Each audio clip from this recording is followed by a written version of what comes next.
A federal judge granted significant victories to press and civil liberties groups in two separate cases involving the Los Angeles Police Department and the Department of Homeland Security Secretary Kristi Noem, addressing the treatment of journalists covering immigration raid protests.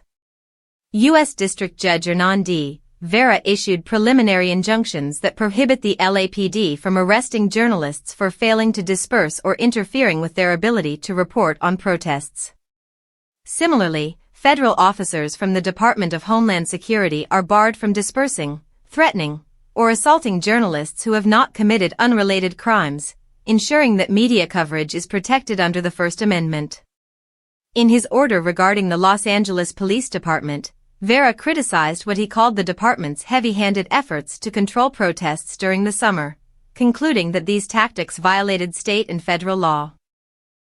In the DHS case, Vera condemned federal officers for deploying crowd control measures indiscriminately, describing their actions as conducted with surprising savagery.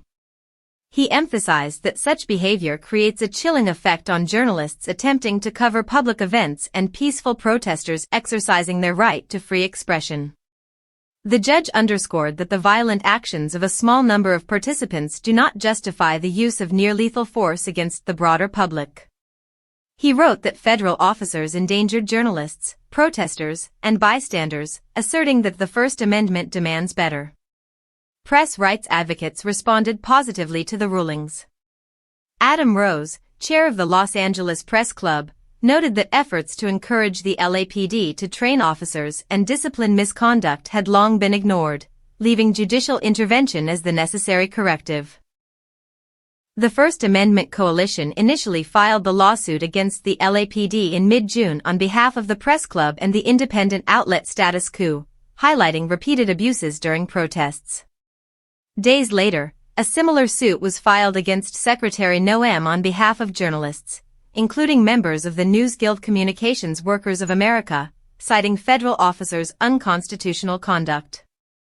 Vera had previously issued a temporary restraining order in July prohibiting the LAPD from using less lethal munitions against journalists who did not pose a threat, but plaintiffs alleged that officers violated the order during an August demonstration by striking reporters with batons and making arrests.